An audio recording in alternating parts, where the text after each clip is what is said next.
Le 12 avril 1947, apparaissant à Bruno Cornacchiola dans la grotte souillée des Trois Fontaines à Rome, la Vierge Marie lui avait dit « Je suis celle qui est dans la Trinité divine ». Expression singulière qui nous oblige à rechercher qui est Notre-Dame. Bien loin de n'être qu'une humble jeune fille de Nazareth, qui un jour reçut une étrange annonce de la part d'un ange, Marie est bien autre chose. Lorsque Dieu créa l'homme, il pensa tout naturellement à lui-même, à son Verbe éternel, sa parole créatrice. Ce prototype de l'humanité, pourrait-on dire, en venant ici-bas dans le renversement des temps, assuma un nom qui était en même temps sa caractéristique. Il s'appela Jésus, c'est-à-dire Sauveur.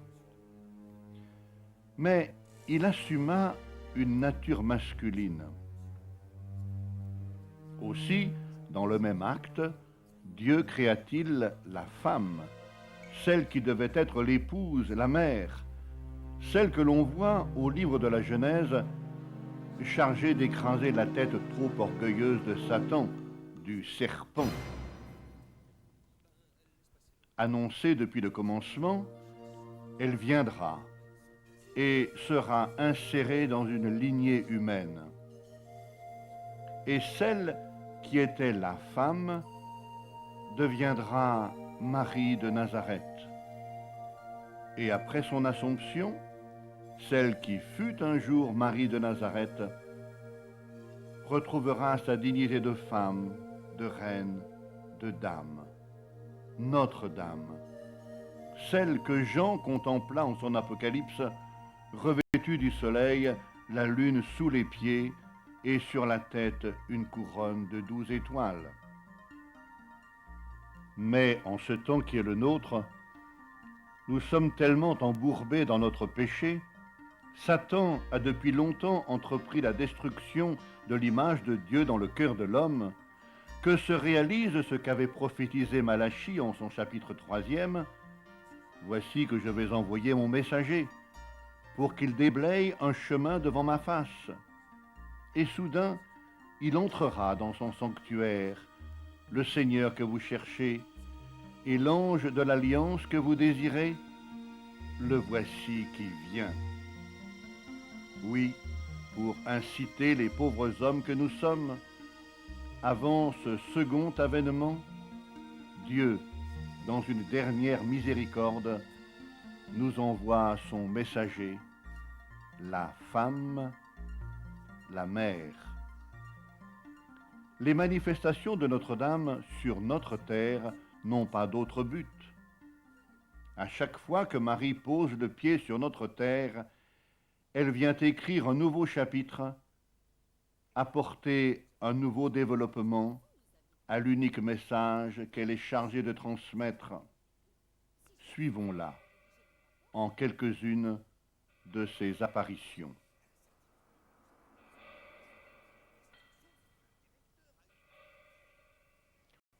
La grande visitation de Marie sur notre terre commença au cours de la nuit du 18 au 19 juillet 1830 dans la maison des Filles de la Charité à la rue du Bac à Paris. Que s'est-il passé?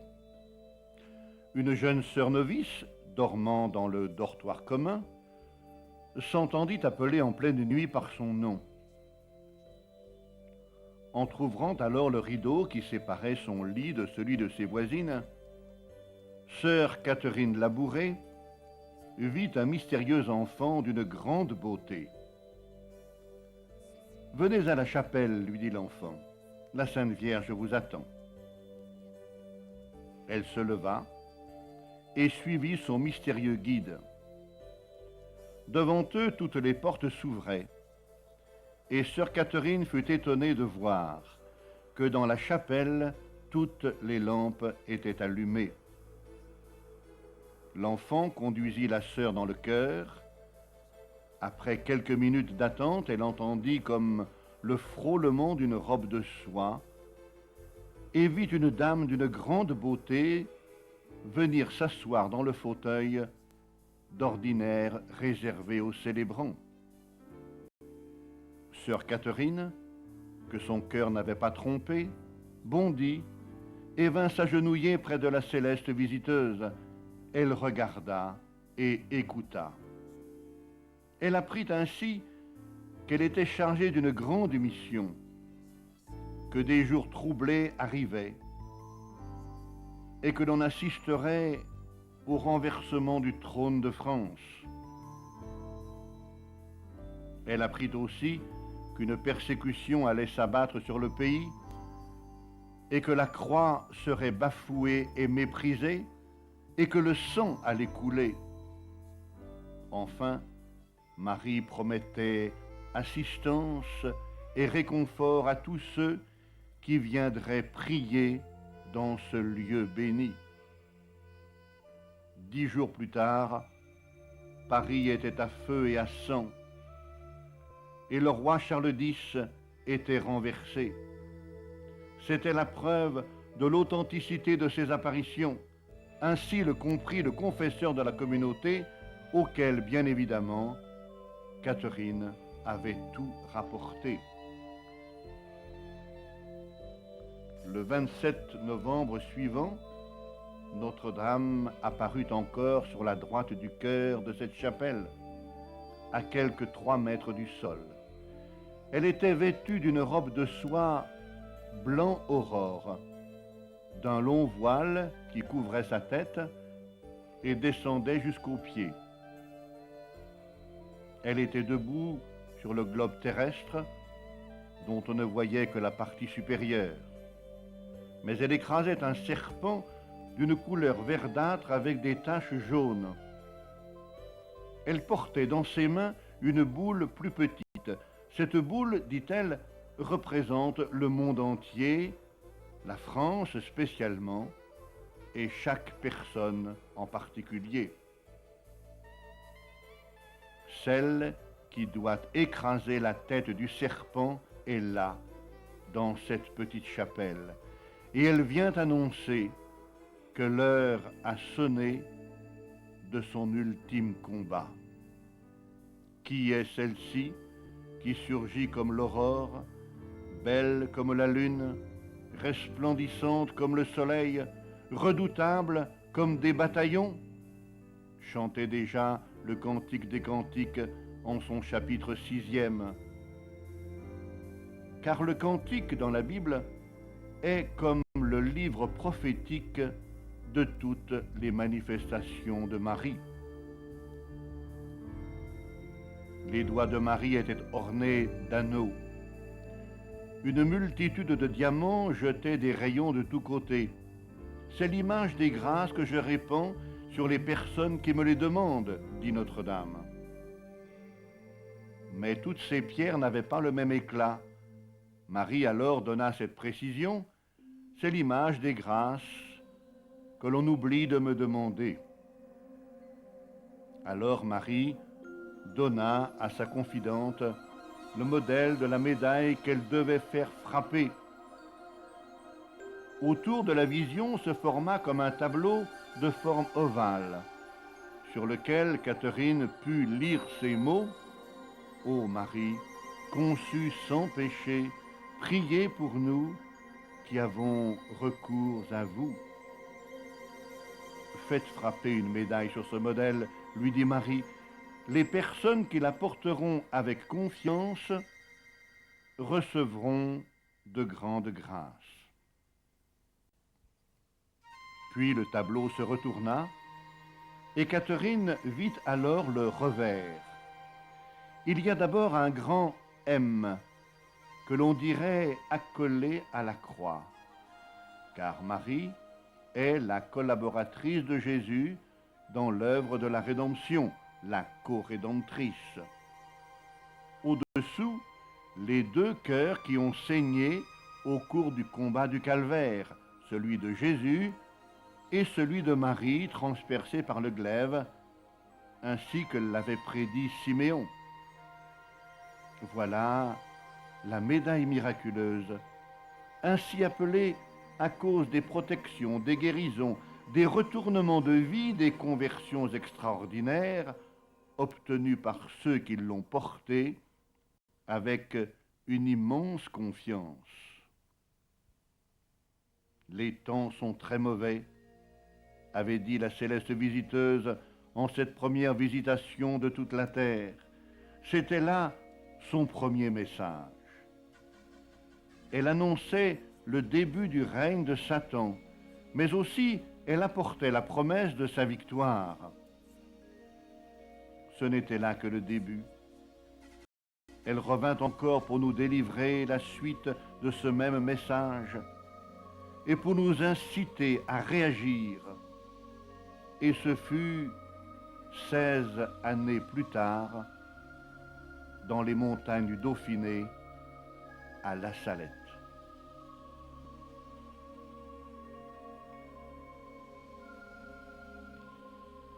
Le 19 septembre 1846, sur les pentes du mont Plano à La Salette, à près de 2000 mètres d'altitude,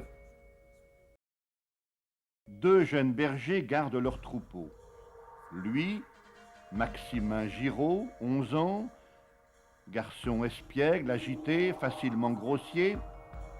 Elle, Mélanie Calvat, 13 ans, fragile de santé, renfrognée, à demi sauvage, parce qu'elle ne sait pas ce que c'est que d'être aimée par une mère. Ils s'étaient d'abord apprivoisés, puis ils avaient joué à faire un paradis avec les fleurs de la montagne.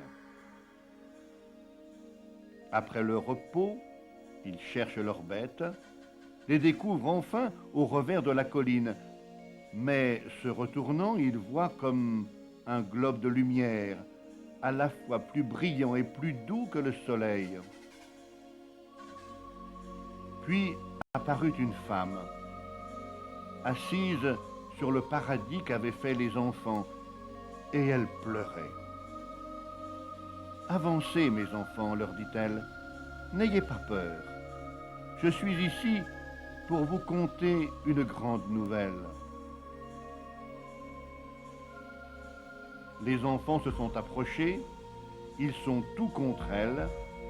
Maximin dira par la suite qu'il lui avait semblé avoir devant lui une maman que ses enfants auraient battue et qui se serait ensauvée dans la montagne pour y pleurer tout à son aise. Les gardes m'ont rencontré, disait le Cantique des Cantiques, ceux qui font la ronde dans la ville. Ils m'ont frappé, ils m'ont blessé. Et tout endolorie, Marie s'assied sur la montagne et elle pleure. Elle est vêtue comme les paysannes du Dauphiné, avec un bonnet sur la tête, un fichu en serrant ses épaules, un tablier de servante. Mais une lumière étrange se dégage de toute sa personne. Et chose curieuse, elle porte autour du cou une énorme chaîne que jouxte une guirlande de roses. Une autre chaîne supporte un crucifix vivant. Aux extrémités de la traverse de la croix, un marteau et une paire de tenailles. Et Marie parle. Si mon peuple ne veut pas se soumettre, je suis forcée de laisser aller le bras de mon fils. Il est si fort et si pesant que je ne puis le soutenir. Depuis le temps que je souffre pour vous autres, car Marie est bien la corédemptrice qui a uni ses souffrances à celles du divin Rédempteur.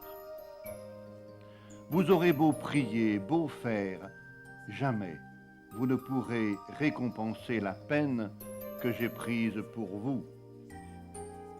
Or, il est écrit dans l'Apocalypse, « Je vis du ciel un ange descendre. Il tenait en main la clé de l'abîme et une grande chaîne. Il maîtrisa le dragon et l'enchaîna pour 1000 ans. Or, celle qui, depuis le début, est désignée pour écraser Satan, vient à la Salette pour nous montrer la chaîne qui doit enchaîner Satan. C'est elle, l'ange qui descend du ciel. Et cette chaîne, c'est la chaîne du rosaire. Telle est la signification de la guirlande de roses que Marie portait ce jour-là.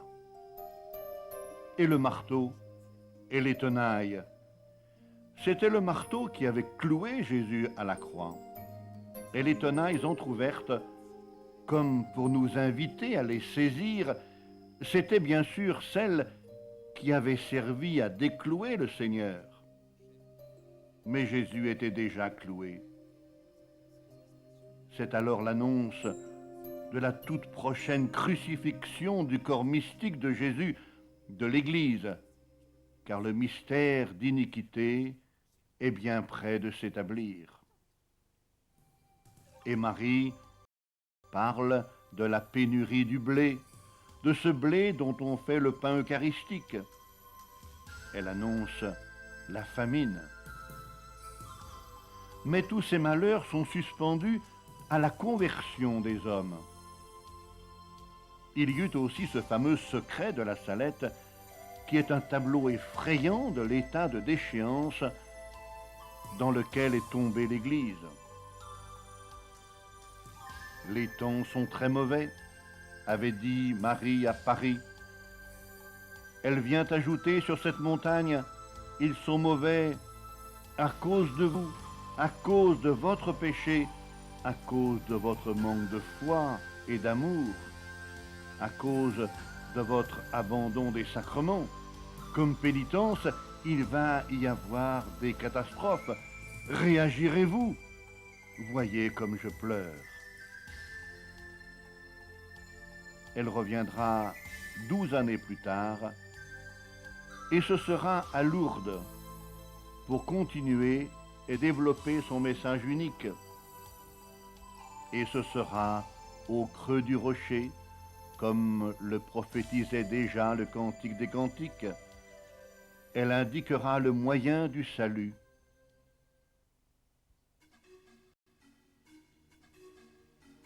Il n'y avait plus de bois au cachot en ce triste jeudi 11 février 1858. Bernadette se proposa donc pour aller en chercher au Gave avec sa sœur Toinette et une de leurs amies, Jeanne Abadie, dite Baloum. Elles arrivent à la pointe de l'île du Chalet et aperçoivent un tas de bois que le Gave a apporté dans les rochers de Massabielle. Comme il fallait traverser le ruisseau pour l'atteindre, les deux compagnes de Bernadette Soubirous, leurs sabots à la main, entrent dans l'eau glacée. Bernadette hésite. Elle entend soudain comme un grand souffle de vent. Elle regarda derrière elle et vit que tout était calme et que les arbres étaient immobiles. Elle voulut finir d'ôter ses bas pour rejoindre ses amis lorsqu'elle aperçut une dame de lumière debout dans une anfractuosité de la grotte.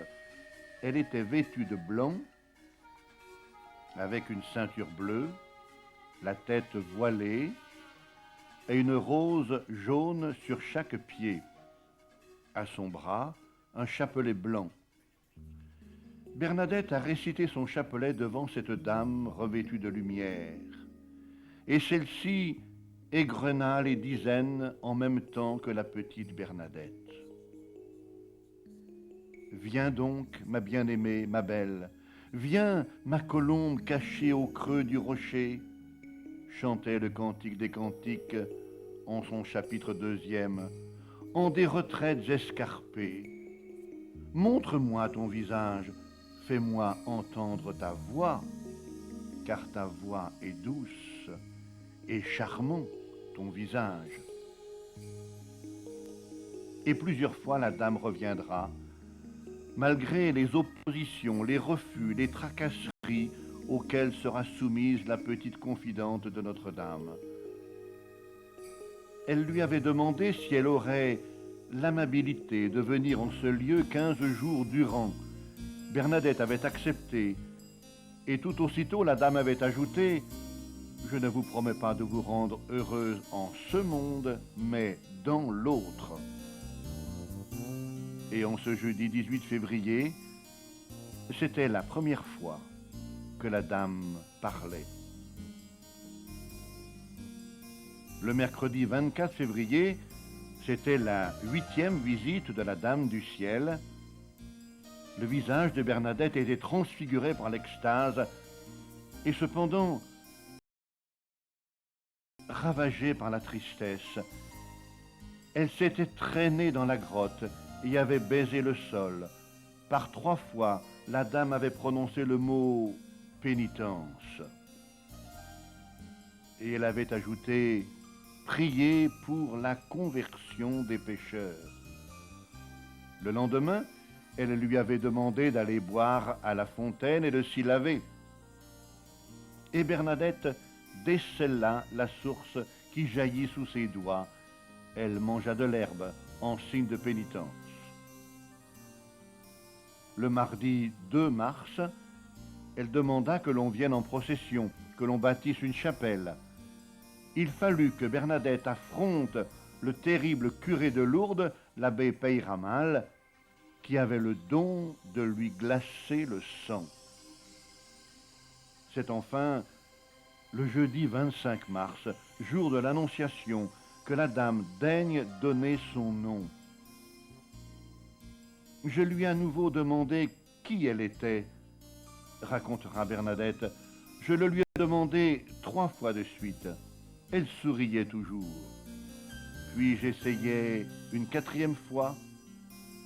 Elle disjoignit les mains et resta les bras le long du corps. Puis croisa à nouveau les mains sur sa poitrine et regarda le ciel. Elle me dit alors qu'elle était l'Immaculée Conception. Tu es toute belle, ma bien-aimée, chantait le Cantique des Cantiques, et sans tache aucune. C'était la 16e apparition, le point culminant de toutes les visites de Marie à Lourdes.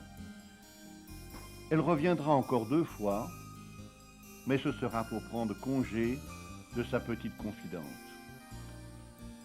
Les temps sont très mauvais, avait dit Marie à la rue du Bac, et c'était à cause du péché, de la négation de Dieu, de la révolte contre le Seigneur qu'elle pleurait à la Salette.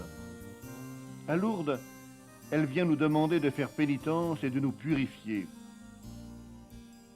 La fontaine miraculeuse qui guérit les corps est le signe de la guérison des âmes, tout comme la guérison du paralytique de Capharnaüm était le signe de la rémission de ses péchés. Par la prière et la pénitence, Marie à Lourdes conduira les âmes à l'Eucharistie. 13 années plus tard, à Pontmain, Marie reviendra et nous montrera l'importance de la prière.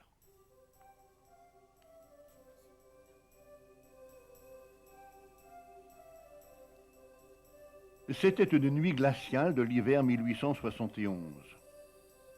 Marie revient encore sur cette terre de France, et ce fut pour développer encore son unique message, cet appel à revenir vers Dieu de tout son cœur et de toute son âme.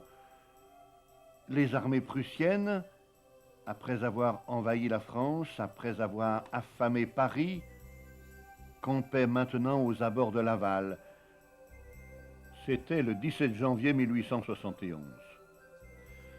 Ce soir-là, Eugène Barbedette, 12 ans, son frère Joseph, 10 ans, aident leur père à piler des ajoncs pour la nourriture des bêtes.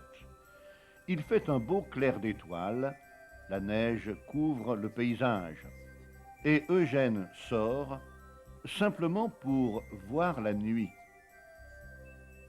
Au-dessus de la maison d'en face, comme suspendue en plein ciel, une belle dame est là qui lui sourit.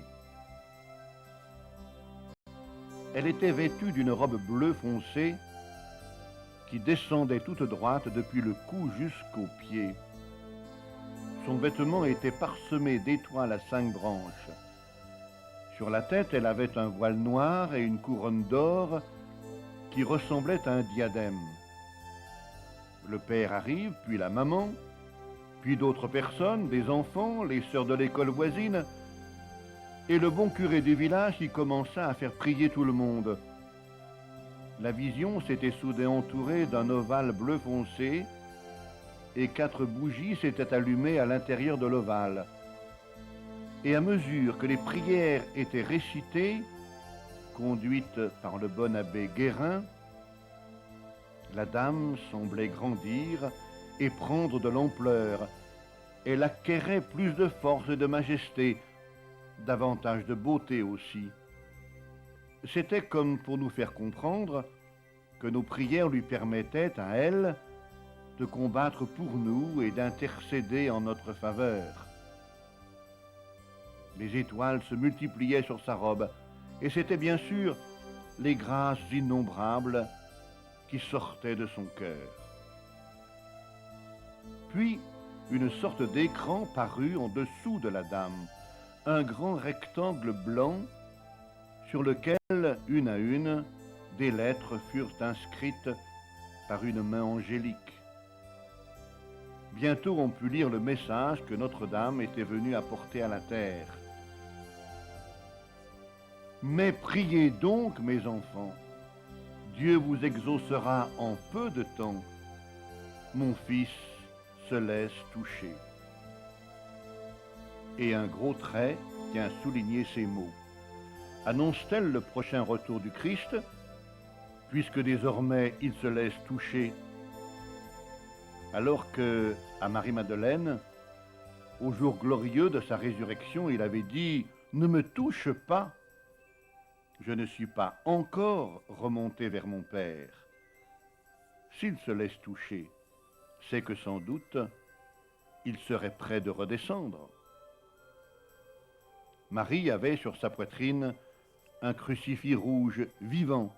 Elle le tenait serré entre ses mains et elle le présentait comme le livre ouvert de la douleur et un appel à la pénitence et à l'amour de Jésus. Elle est venue nous redire la nécessité de la prière. Mais priez donc, mes enfants. C'est le moyen de triompher de tout mal. Mon fils se laisse toucher. Et au-delà du secours accordé à la France humiliée par les armées ennemies, il y a sans doute et plus profondément l'exaucement de cette prière que depuis 20 siècles l'Église répète sans trop y faire attention. Que ton règne vienne, qu'il arrive. Les temps sont très mauvais, dit-elle à Paris. Les péchés du monde sont lourds, se plaint-elle à la Salette.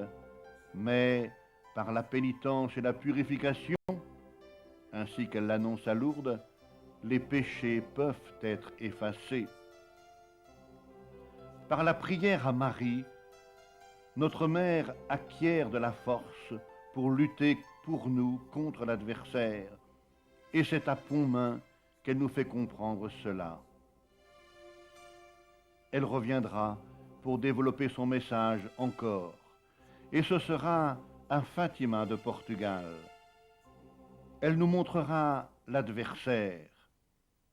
Elle démasquera le dragon rouge de l'Apocalypse, elle, la femme revêtue du soleil, la dame de l'Apocalypse.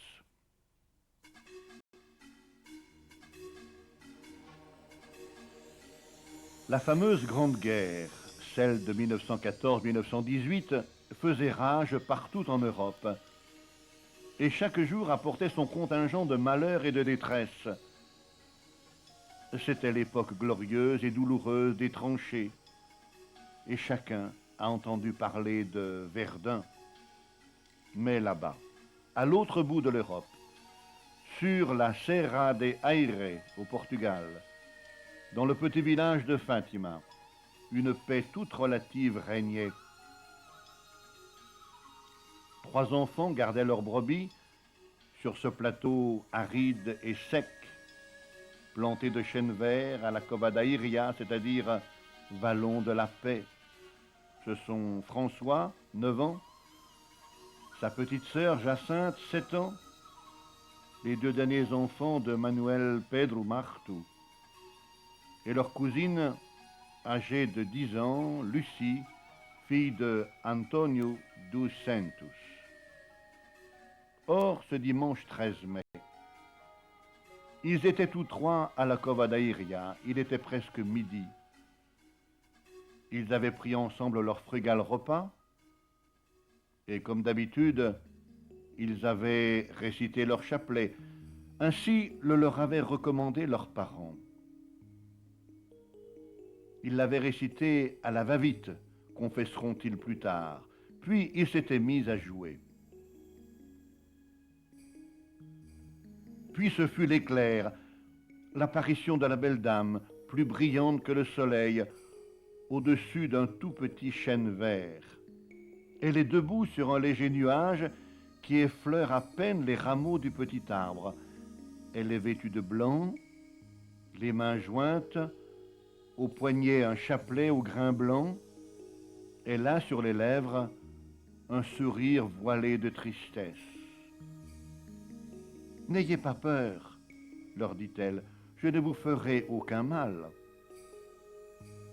Elle leur dit qu'elle venait du ciel, qu'ils iraient un jour la rejoindre, mais qu'elle voulait qu'ils viennent en ce lieu le 13 de chaque mois et que, en octobre, elle se ferait connaître et dirait ce qu'elle veut.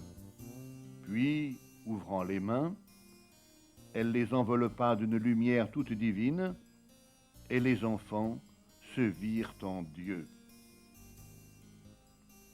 Un signe grandiose apparut au ciel, dit l'Apocalypse. C'est une femme. Le soleil l'enveloppe. Le 13 juin, elle était au rendez-vous, et elle annonça qu'elle viendrait bientôt prendre Jacinthe et François, mais que Lucie devait rester plus longtemps ici-bas. Elle leur montra son cœur. Le 13 juillet, il y avait plus de 5000 personnes.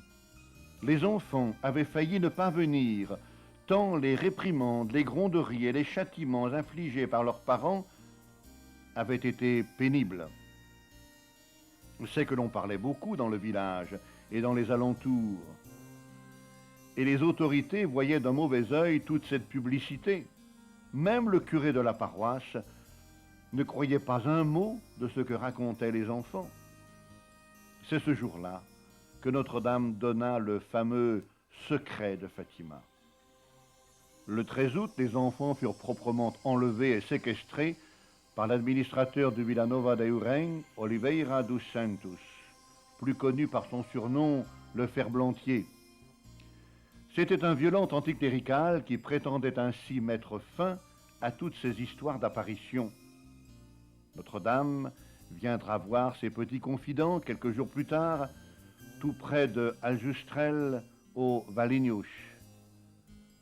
C'était le 19 août, et elle leur dira « Priez, mais priez, tant d'âmes vont en enfer, parce qu'il ne se trouve personne qui prie pour elle. » Elle revint le 13 septembre, et ce fut ce jour-là le miracle des flocons de neige qui tombaient du ciel et s'évanouissaient avant de toucher terre. Enfin arriva le 13 octobre, que tout le monde attendait, car la dame avait annoncé ce jour-là un grand miracle. Ils étaient plus de 70 000 qui assistèrent à cette danse du soleil. Ce fut si grandiose et si effrayant que spontanément l'acte de contrition sortait de tous les cœurs et que le credo était récité avec une ferveur renouvelée. Elle avait annoncé que si on ne se convertissait pas, la Russie répandrait ses erreurs et que l'on aurait beaucoup à souffrir, car après avoir constaté la montée du mal à Paris, après avoir pleuré sur la gravité du péché à la Salette, après avoir présenté les moyens de purification à Pontmain par la prière et à Lourdes par la pénitence, elle vient maintenant à Fatima nous montrer qui est l'ennemi. c'est celui qui veut ici-bas instaurer le royaume sans Dieu, celui qui veut détruire dans l'âme des enfants de Dieu leur dignité de fils et en arracher tout mouvement d'amour par une implacable persécution. Quelques jours après cet inoubliable 13 octobre 1917, la révolution éclatait en Russie, le tsar était renversé et le marxisme commençait son invasion de la terre entière. Si l'on n'écoute pas mes demandes, avait dit la Dame de Lumière, la Russie répandra ses erreurs à travers le monde, provoquant des guerres et des persécutions contre l'Église. Les bons, pour un grand nombre, seront martyrisés. Le pape aura beaucoup à souffrir et plusieurs nations seront anéanties. Et nous voyons cela, nous autres, se dérouler devant nos yeux aveuglés. Mais elle avait aussi promis, à la fin, mon cœur immaculé triomphera.